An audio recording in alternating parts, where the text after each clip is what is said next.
Good morning, ladies and gentlemen. This is a vocabulary lesson, an anti-vocabulary lesson, if I may call it that. It is a lesson that has the learning objective of expunging. Learning objective has to be using a measurable, quantifiable action verb. This lesson, this vocabulary lesson or anti-vocabulary lesson, is intended to expunge from your vocabulary certain words for one reason or another. Some of the words that I will advise that you never use are simply just too vague. They're not specific enough. They're not accurate enough. They are frequently, of course, used by people who enjoy obfuscation and prevarication and lying. That's in the case the words that are not specific enough or not accurate enough, vague words. Some words are too informal to belong in academic writing, so hence the need for expunging them from our vocabulary. Now, let's get down to business. The first word I hope you eliminate from your vocabulary is the worst of them all, which is the word very. The word very is a disaster. It's a catastrophe. It is completely meaningless. It intends to specify some kind of degree or intensity or whatever. It doesn't work. Very is not an accurate barometer of anything. It is not an accurate measure of intensity of anything. And, we can go back to Dead Poets Society, for example, and see the character of Mr. Keating, played by the late Robin Williams. He makes some suggestions, and if you go online, you'll find a million different suggestions of how to remove the word very and substitute it and the word it was attached to with another word that is actually more accurate and more specific and more descriptive. So instead of I'm very angry, how angry is that? Oh, I'm very, very, very, very angry. Really? How angry is that? Oh, very, very, very, very, very angry. And of course, it becomes absurd. It's absurd. Very angry, very, very angry. It's absurd. It's disgusting. It's horrible. And so we can replace that with I'm furious, or I am livid.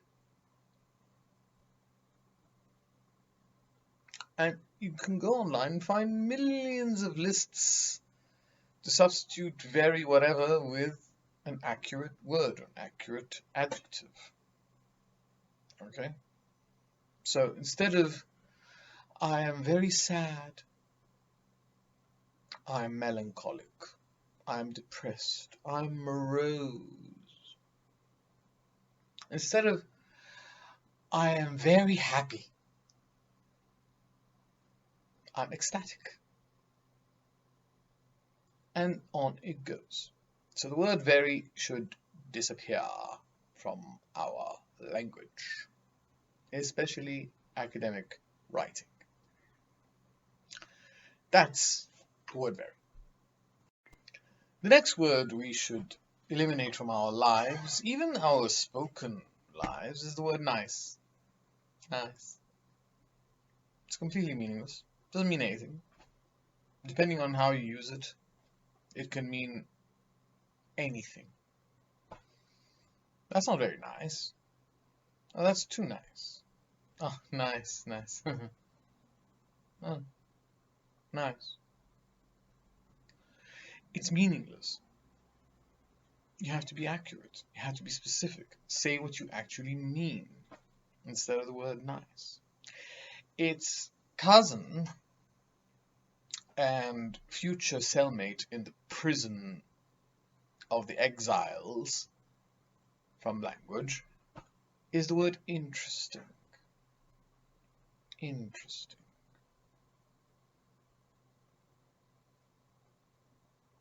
Avoid it. Refrain from its usage altogether. It has no meaning. What does it mean? Does it mean anything? What does it actually mean? Nothing. Interesting. What does that mean? That it's a good subject for inquiry? Is it's a provocative subject for inquiry? I shouldn't have used the word good because the word good is coming up. In academic writing, the word interesting is completely meaningless. It does not indicate anything at all. So, let's avoid the use of the word interesting. Let's be accurate and specific. The word's nice, the word interesting, the word good, bad, happy, sad. A lot should never be used. How much is a lot? Doesn't tell us. And as a side note, a couple means two, a few means three. Several is more than three.